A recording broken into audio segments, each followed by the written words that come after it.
My investment in one of these companies last year is already up over 240%, and I quadrupled down on this one company just a few months back because I fully expect it to grow 10x in the next decade. But the point of today's video isn't just about my opinion, it's about what some of the top analysts are predicting as the top 5 stock to make millionaires within the next decade. And I'm going to say it right now, I don't fully agree with this list. And of course, I'll give my reasons a little bit later. Now, if you're a follower of the channel, then you already know I am not a day trader. Stocks are going to go up and down in the short term, and I can't predict that.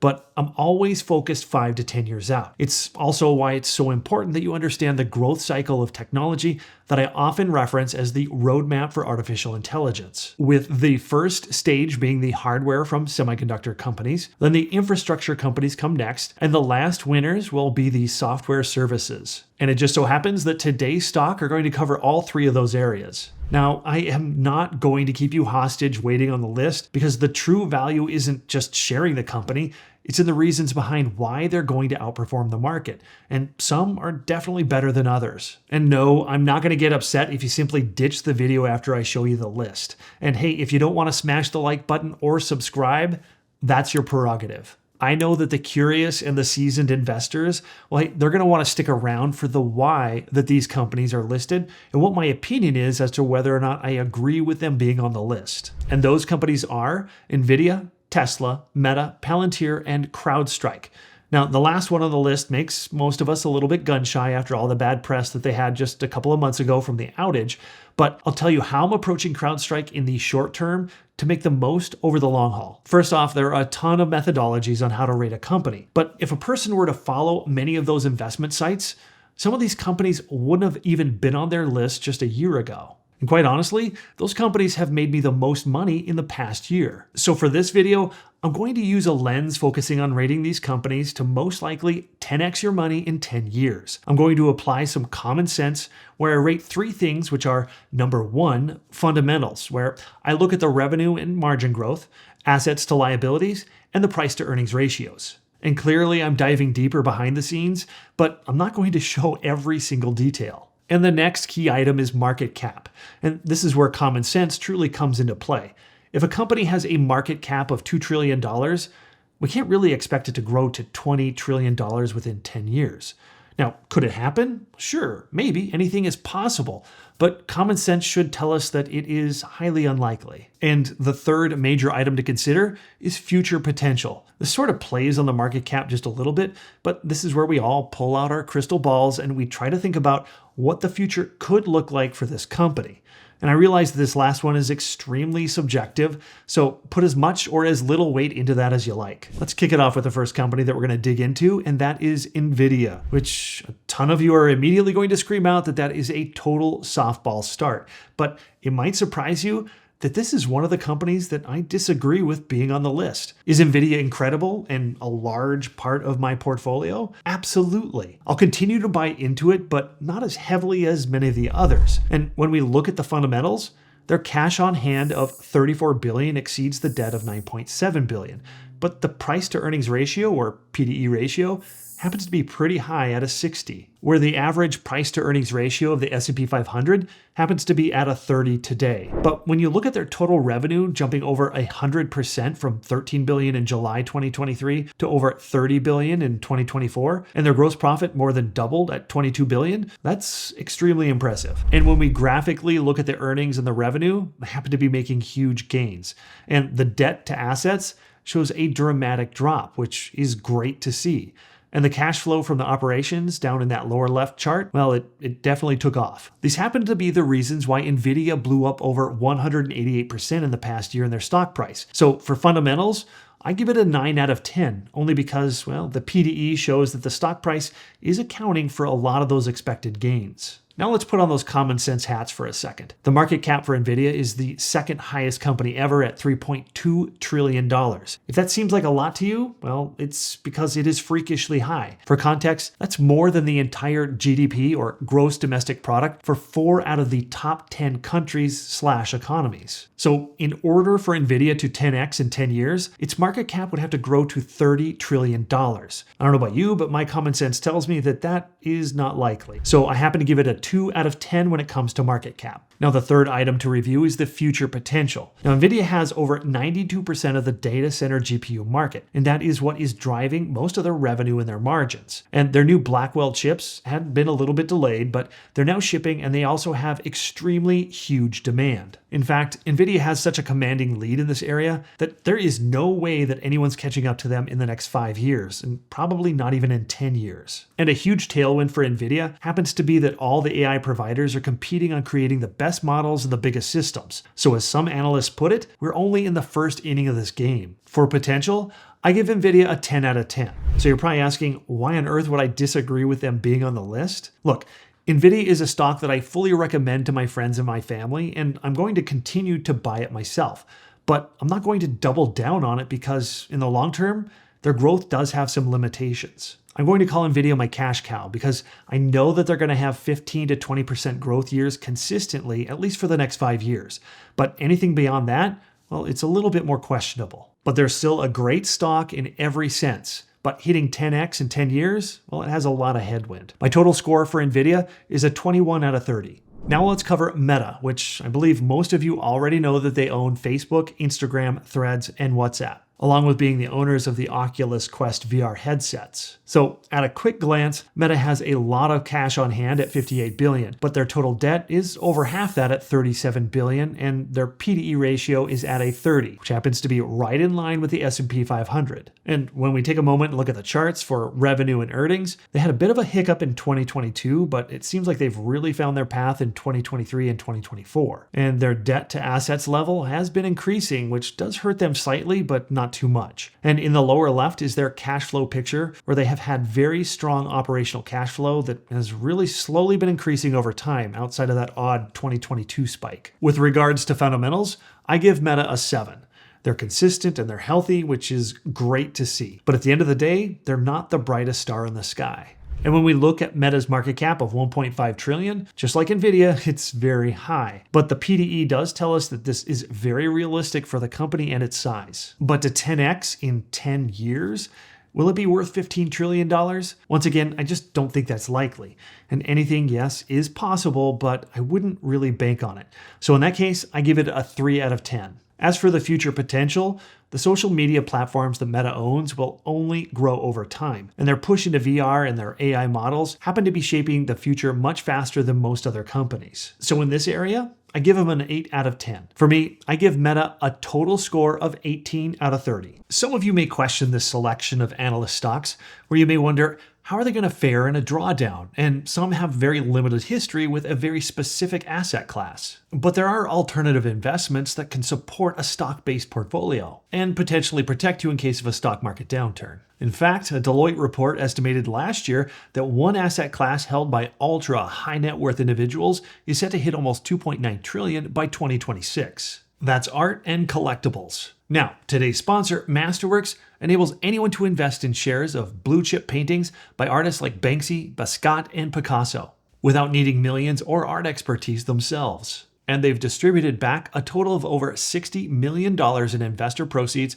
across their 23 exits. Masterworks just recently posted a profitable return from selling a Basquiat painting for $8 million. Now offerings have sold out quickly. But if you're interested in getting priority access, you can use the QR code on the screen now or my special link down in the description. And of course, past performance is not indicative of future returns. Next is CrowdStrike, where they are a company that provides cybersecurity software for major corporations. That's the same company that was at the heart of the massive system failures with airlines, hospitals, and other areas back in July. And their latest quarterly results were in August, and they had great results. But I believe that the fallout from that outage, well, it's not really going to be seen and felt until the next quarterly results coming up in November. Regardless of what I review today, I'd say wait until after November's quarterly results before bulking up on the stock too much.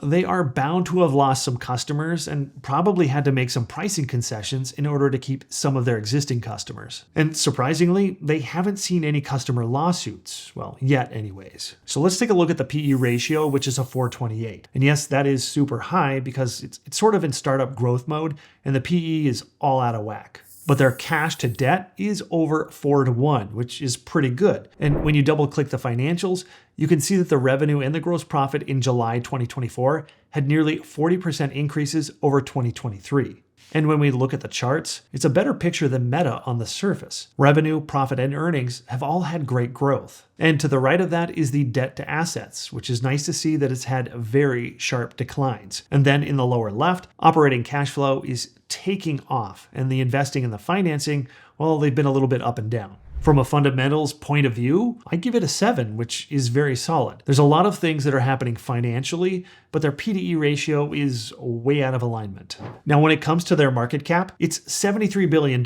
So for them to 10x in 10 years, it would be a $730 billion market cap, which I think is fairly realistic. For that reason, I'll give it a 7. As for future potential, cybersecurity is only going to expand and grow, seeing as how the threats are equally out of control. So I give it a 5 because there's definitely the need, but they don't exactly have anything that's wildly unique. And they have a lot of competition in this space where they only have about an 18% market share. My total score for CrowdStrike is a 19.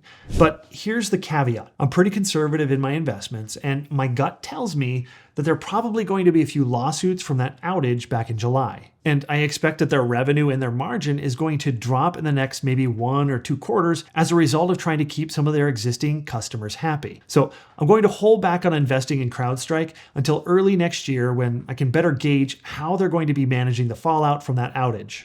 The next company is Tesla, which is down -8% for the past 1 year, and is a company that I seem to both love and hate all at the same time. Are they poised for a bounce back, or are they going to hold steady within their stock price? I just can't tell. Well, let's dive in. First, they have total cash on hand of $30 billion, which is a decent amount over the debt of $12 billion at just over 2x. But their P/E ratio of 67, that happens to be higher than nvidia. So yeah, there's that. And looking deeper in the financials, revenue is flat year over year at $25 billion, and the gross profit took a major nosedive from $21 billion down to $4.5 billion this last year. Their unit volume of cars happened to go up year over year, but they dropped the retail price on several models, which in that case, it caused the revenue to be flat, and it totally killed their profit margin. And in the charts, the earnings and the revenue are flat or declining, but the debt to assets has shown great progress in dropping. But you do have to take note that that debt to asset ratio is wildly high at 40%.